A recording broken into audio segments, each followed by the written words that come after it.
Hi guys, this is Shannon from Shannontalksyarn, and today we're going to make a coaster. I recently made some for a different project and I am super excited to share this with you guys. I actually made a PDF pattern of it and it'll be down in the description box. You can get it. I will also try to put a link to it up in my blog. If you haven't been there before, it is Shannontalksyarn.com. My email is shannon@shannontalksyarn.com. So you can definitely check that out, and I should have a link on there as well.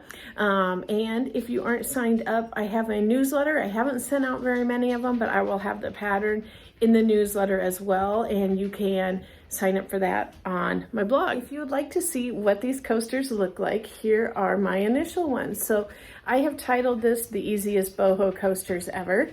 And it is, if you are an intermediate or advanced crocheter, this will be a walk in the park for you. But if you are a beginner or beginner intermediate, this should be a great project to kind of wet your teeth on. You just need to know single crochets, and we will be single crocheting in the front loop. And then we will be doing some bobbles on this one. So the basic technique starts out the same, but the way we finish the edges is different. So I will put in a link right after this so you can see which yarn this is, because I'm using a different one for my tutorial. Again, I just want to say thank you guys for joining me on this, and let's get to it. Here's the yarn I used, Hobby Lobby's Crafter's Secret in the color Classic Brown. I absolutely love this color. It's got like a little hint of like a peachy corally in it, and it is variegated, so it is a little busy, but you can see it's extremely affordable. If you buy it on a 30% off week, it's only a little over $2. Now for the yarn I'm using for today's coaster project. I picked this color because it matches, well, it happens to match my dining room, which you're seeing here, but I'm taking this coaster to work. And I also bought this cotton because of some future kitchen projects I have coming up. I tend to reuse the same colors over and over. It is the Lily Sugar and Cream. I purchased it at a Ben Franklin store. There are hardly any of those around. I paid $2.50 for it. But you know, I did look it up. It's the color teal, and you can get it on Joann's and Yarnspirations, and I would assume someplace like Michael's would probably have that too. So I am starting out this coaster with a magic circle or magic ring, whatever you want to call it, and I'm putting 6 single crochets into it. Here I am tightening up my circle a little bit before I join that. If you aren't comfortable with that magic circle, go ahead and chain 4 and then slip stitch into the first chain and go ahead and treat that as if it's your magic circle. The hole in the center will end up being just slightly bigger because you can't cinch it as tight, but it'll be just fine. So for this second round, what I'm doing is I am doing an increase in every stitch of this round. So when we're done, we're going to end up having 12 single crochets because I am putting 2 single crochet stitches into each of these stitches. With this particular brand of cotton, it is definitely one of the stiffer cottons I've worked with. I'm using a 5.5 millimeter hook here, and you can see I have to be a little bit forceful with it. So that's just really the type of cotton I picked. There's definitely softer ones out there, but if you see me struggling a little bit, that's why. So here I am getting closer to finishing up this round, and I am going to slip stitch into that first stitch. And again, you should end this round with 12 stitches in it. It's coming along pretty good there. So I'm going to go ahead and chain 1. I'm chaining 1. I should have said that after the last round, but I'm chaining 1 in every one. And then in that very first stitch, I'm putting 2 stitches. So this is an increase again. So it's going to go every other one. So in the first stitch, I placed 2 single crochets. In the second stitch, 1 single crochet. In the third, I put 2 single crochets. And then in the fourth, 1. So I keep going like that around, and when you are done, you should have 18 stitches total in this project, or in this round. And here's what I gotta say. This is a coaster, so it does not need to be perfect. That's why this is such a great project for beginners, because it works up pretty darn quick. As you can see, I mean, I'm crocheting this in real time. I do kind of skip a little bit when I get to the edge, just because I'm going to put 2 edges in to show it to you. So I did chip off a little bit of crocheting time there. But you know, you can do this project in a half an hour, and you do not have to be exact with it. It is not going to be a big deal if you have an extra stitch, or if you don't have a stitch. It is okay. Don't stress at all. You're never even going to see it. So there I slip stitched again into that first one, and I went ahead and chained 1 again. It's coming along pretty good. So we're going to do another increase row here. So I'm putting 2 stitches in that first crochet stitch, and then I'm going to put 1 and 1. So it's going in a sequence of 3. So you'll have the increase that has 2, and then in the second stitch you'll have 1, in the third stitch you'll have 1, in the fourth stitch you'll start the sequence again and you'll have 2. So one thing you will notice with this, because you know I'm not staggering my increases, I wanted this to be easy, and in the finished project it does not matter and you really can't tell, but it is going to create just a little bit of an I don't know if I can say the word right, octagonal, octagon shaped, and that is just fine. So if you proceed and do the bobble edge, you won't be able to see the octagon at all. And if you go ahead and put just the raised edge, you will see it a little bit, but you know, it's just kind of fun. It just makes a little bit more of a unique shape. So I wouldn't worry about it not being a perfect circle at all. There are ways to achieve that if you want to, but I didn't think it was important for this particular project. So the last row, you know, we had 18, so we're increasing another 6 stitches in this.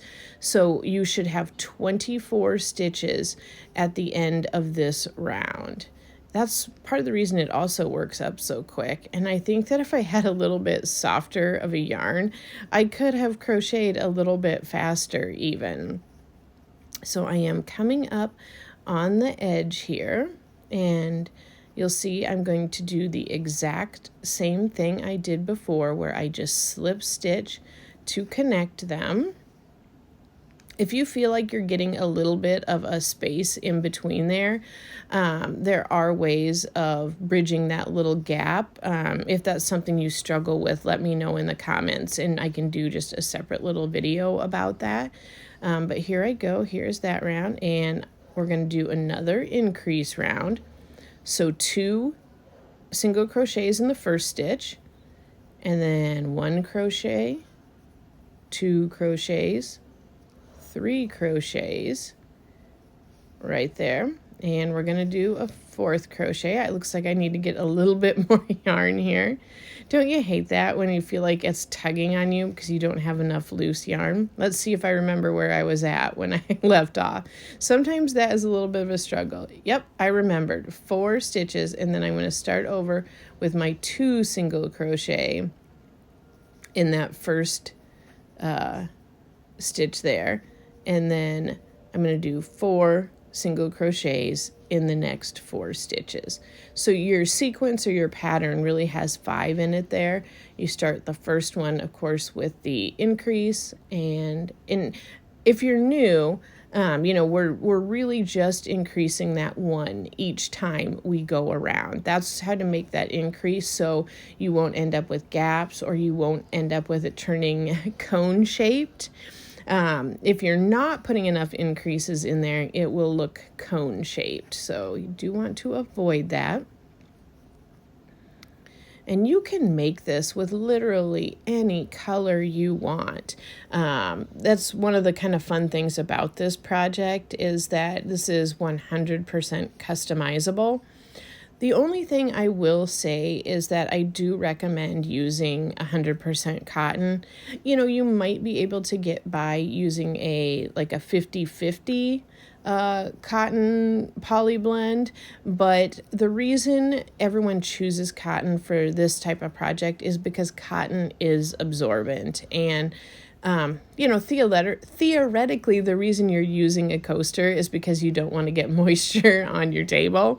So this would be your best choice of fiber for the project.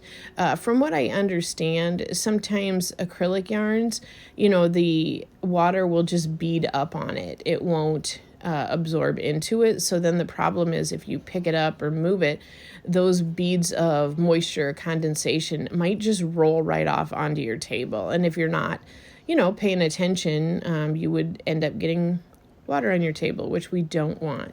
So I'm getting closer here to the edge where I am going to slip stitch into it.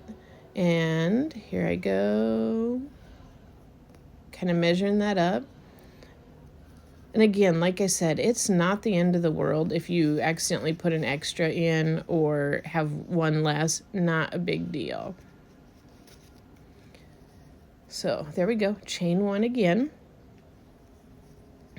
To be honest, you could honestly not even put an edge on this and it would still be pretty cute and easy. And of course, if you were a little short on yarn, you could do that too.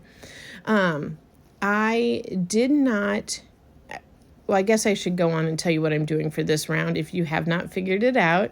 So it's a sequence of 6, and I'm doing 2 single crochets in the first stitch for the increase, and then 1 single crochet in each of the next 5 stitches, and then starting that sequence over again. So again, we will have 6 more at the end of this. So that would bring us up to 30 stitches in total at the end of this round. And while I'm thinking about it, I should say, I did some of my coasters. I did 2 of them in that original, in the brown print. I did 2 that were an extra row or 2 because we have a couple really big tumblers. And while I don't think those tumblers really put off a lot of condensation, I wanted to have coasters that fit them. I guess that's just like a little bit neurotic of me. But so you can easily make this larger if you want to. That is not a big deal. You just follow the same pattern of increases and stitches. So if you went ahead and put that next round in, you would do, your increase in the first and then put 1 single crochet in the next 6 stitches. It's not that hard to figure out at all. So you can customize it. Or if you're really only drinking like little skinny cans, like like White Claw or Red Bull or whatever else comes in little skinny cans, I'm not even sure. You could make it smaller. You could leave out a row, and that is just fine. So I'm going to, like I said, keep working my way around here. But I was going to tell you that in my original coaster with the classic brown print, that I was able to make 5 coasters. So I did 3 of the ones with just like the simple raised edge on them. And then I did 2 with the bobble edges. And like I said, I did make my bobble edged ones an extra round bigger for the tumblers. So depending on which kind you make, and how big you make them, like I said, you will get definitely 5, possibly more if you make the smaller ones out of that Crafter's Secret. This teal that I have, I am, like I said, working on some other projects, so I did only make 1 coaster out of it. And I will actually show you in a later video. I made a Kleenex box cover out of some of the rest of it, which was kind of fun. I just got tired of looking at the print on the Kleenex boxes, which I guess that's me being a little bit neurotic again. So here I am ending with that slip stitch. I'm going to go ahead here now and work on the simpler of the two edges. And what we're going to do is single crochet into the front loop of each crochet stitch. So like I said, this yarn is a little bit stiffer and it has zero stretch to it, so I am struggling a little bit here to get that through there. And you do want to pay a little bit more attention, especially if you are newer to crochet, just to make sure you aren't accidentally hooking both loops like you would normally do in a single crochet. But what this does by getting that front loop, or in the scope of this particular project, it would be like the top loop, is it creates a nice edge on this project and makes it stand up straight. It kind of differentiates it from the bottom of the coaster. You can see right there that how the effect is by leaving that bottom loop. It creates that solid edge on the bottom, which I really like. So I'm going to go ahead and keep doing this. And I do want to remind you that I do have that free PDF pattern that will be down in the description box. You can click on that, and it's a link through Canva. So the way it works on Canva is I can create these, and I can just give you a link where you can go to that. You don't have to have, Canva can be free to use if you set up an account and you can make your own. They do have a pro plan, which you can pay for. But with any link I put to Canva, you do not have to have a Canva link to do it. So if you click on that link, it will send you there, and then you can actually just download that and save that to your computer. I don't really recommend doing that when printing it out because there's so much color in it. So here I am, and I have gotten to the top, and I am going to go ahead and slip stitch into that first one. So you can see how it has created a nice little edge all the way around, if I can actually get that through there. Very simple, just nice and tasteful. And I just did one, there was no increases in this row. It was just one single crochet in each of the front loop of each single crochet. So very cute, nice and simple, and I really like it. And I thought I would show you in real time how quick it is to frog it out. Isn't it crazy how you can put so much time and effort into something and it frogs in seconds? Like, it frogs so quick, I didn't realize I had gotten back to the first stitch, and I accidentally pulled out a couple of my last row. So I'm going to have to go ahead and back up and finish those off. And I will go ahead and just re-slip stitch back into there so we can go ahead and start with our bobbles, which again is pretty darn easy. You just need to know how to do a single crochet to do a bobble. So I'm going to go ahead and chain one right there. Sorry about that. I had to clear my throat, guys. So I'm putting one single crochet into the first stitch, because that is how I learned how to do bobbles. So with this, I yarned over, and then I went through the loop and pulled it out. So we're going to go ahead and kind of treat these like double crochets. So here I did mess up a little bit. I got a little ahead of myself. So I'm going to go ahead and start over, and yarning over, sticking it through, pulling it through, and I'm doing basically like half of a double crochet. But I'm going to go ahead and keep yarning over and pulling the yarn through and then going through the first two loops. I am going to do that 4 times in a row. You can see right there. And then I'll have 5 loops on my hook.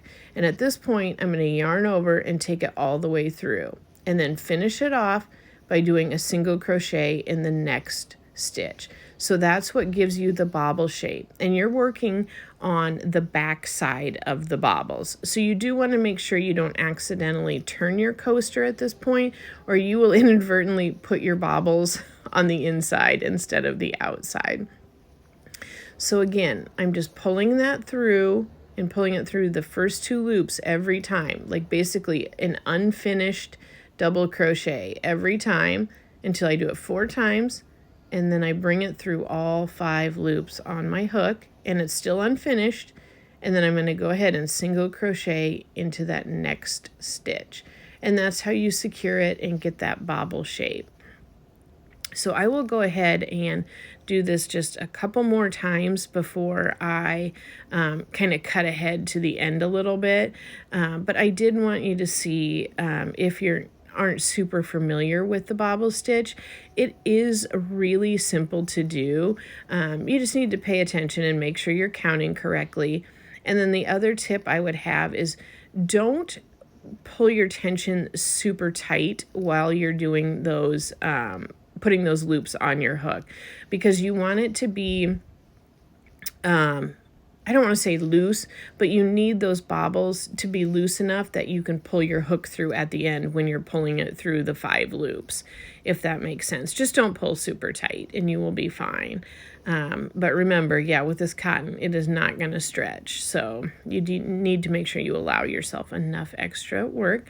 And there are a bunch of really great tutorials. If this is the first you have ever heard of a bobble stitch, what I will do, because I don't have any stitch tutorials on my channel, I will make sure that I find a bobble stitch tutorial that I like and think is easy to find, and I will put it down in the description box for you as well.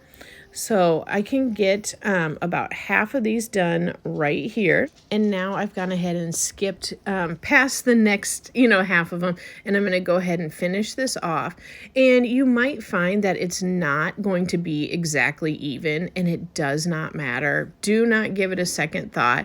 I just went ahead and put another single crochet or 2 after my bobble, and then I went ahead and slip stitched into that very first bobble. So there is an extra space in there, but like I said, it does not matter. Do not stress. It does not have to be 100% perfectly symmetrical, because it will all blend in and it will be a beautiful bobbled coaster for you. So I'm going to go ahead and snip off, because like I said, I am keeping this one. I'm taking this to work. And I just put a knot in there, and then I do, when I went ahead and sewed this in, you'll see me, I kind of took it down through that beginning area of my first and my last bobble, and just pulled it through and pulled kind of tight. Yep, there's my needles that I always use. I got those at Walmart, I believe, so they were maybe $3, I think. It wasn't expensive at all. I need to get a better case for them instead of that little plastic clamshell.